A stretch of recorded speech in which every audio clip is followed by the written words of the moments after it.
1 subscribe করুন, bell বাটনে click করুন।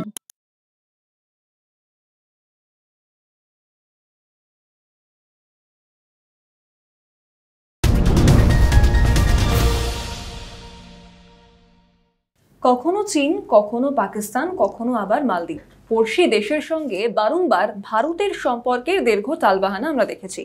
আর এখন সম্প্রতি জ্বলছে পড়শি দেশ বাংলাদেশ। সরকারের পরিবর্তনও ঘটেছে সেই দেশে।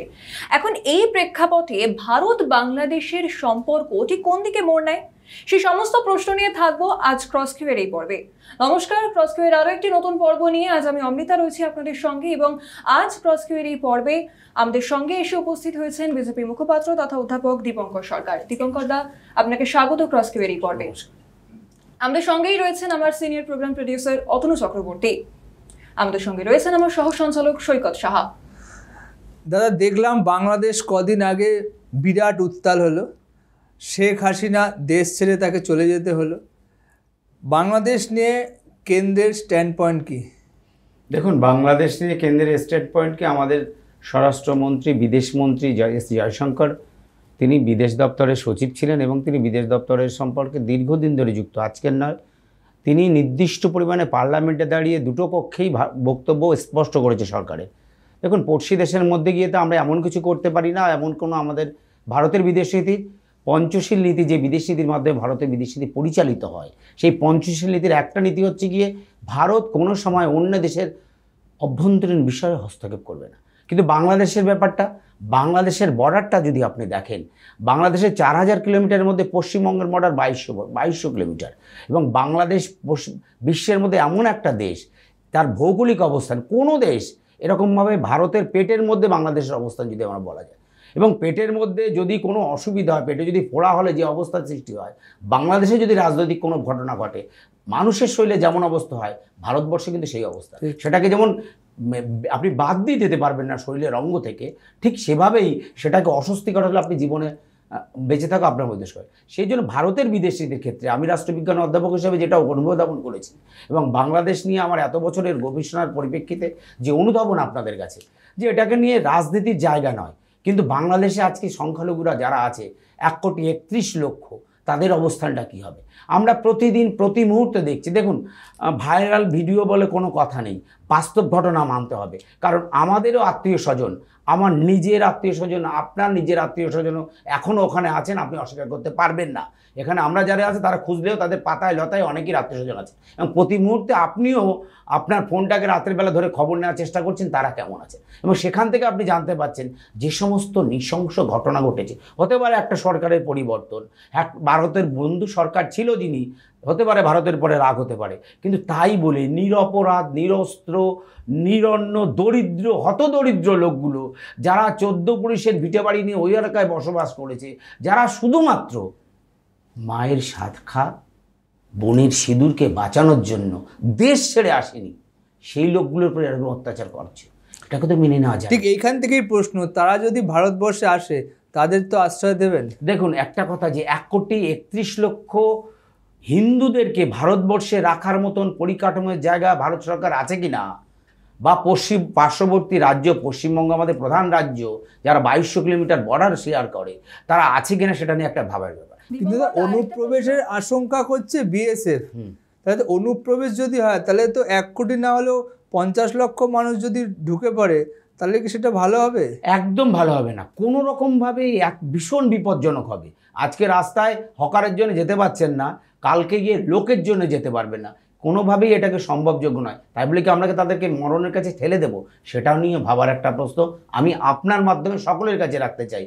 কি করতে চান তারাও একটা, কেন্দ্র বলবে, এটা তো কোনো মিডিয়া বলবে না, কেন্দ্র তো একটা স্ট্যান্ড পয়েন্ট থাকবে যে আমরা কি তাদেরকে ঢুকতে দেব না, অথবা তাদের সাময়িকভাবে আশ্রয় দেব, অথবা আধার কার্ড ভোটার কার্ড দিয়ে আমরা বিজেপি করে নেব।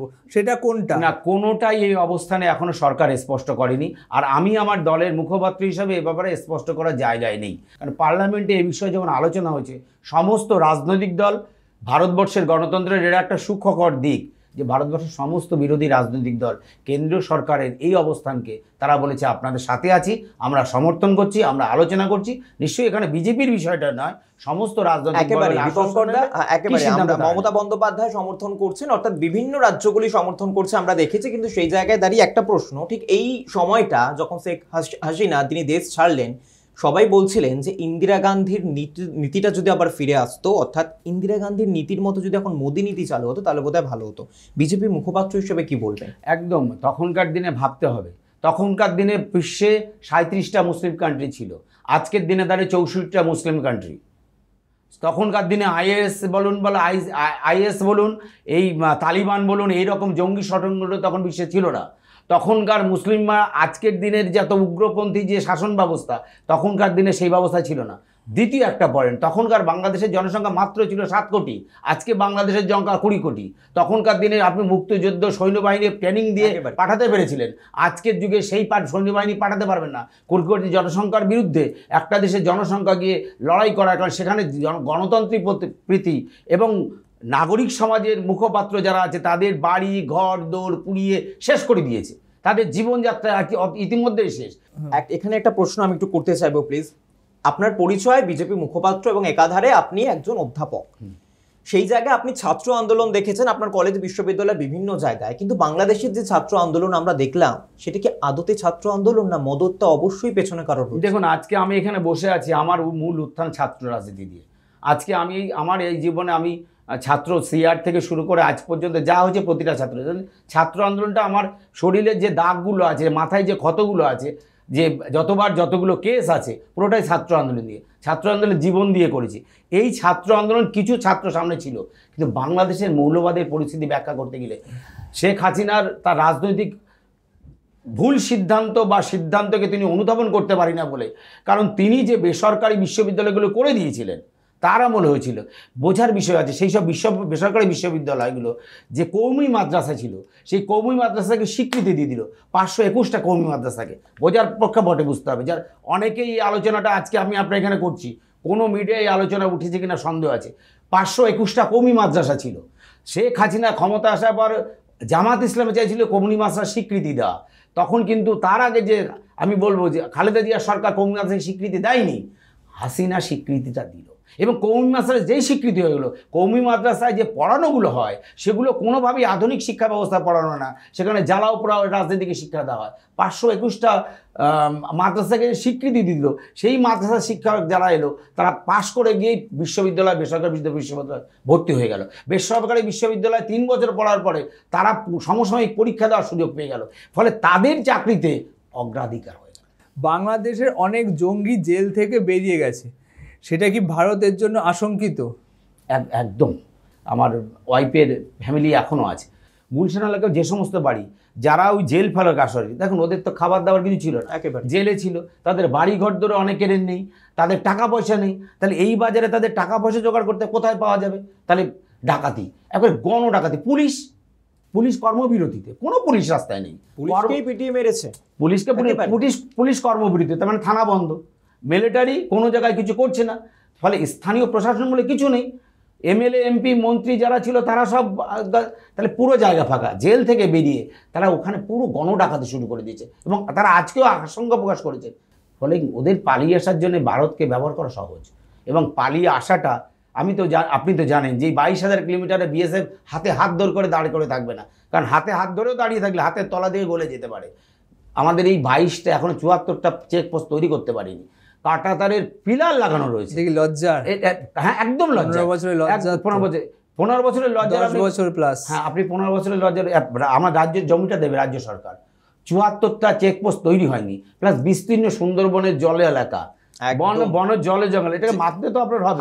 আপনি কিভাবে করবেন?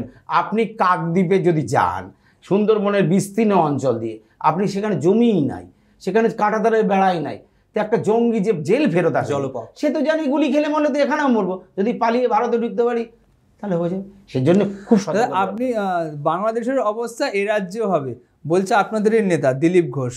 দেখুন, বাংলাদেশের অবস্থা এ রাজ্যে তো হচ্ছে। আপনি পঞ্চায়েতে মৌলবাদ বললেন, অনেক কিছু বললেন, এই রাজ্যে তো সেই অবস্থা নেই, তাহলে কেন হবে? আমি এই রাজ্যে কেন হচ্ছে এই রাজ্যে সনাতনীদের উপর আক্রমণ হচ্ছে, বাংলাদেশের সনাতনীদের উপর আক্রমণ হচ্ছে, দুটোকে সেম দেখুন না। কারা আক্রমণ করছে?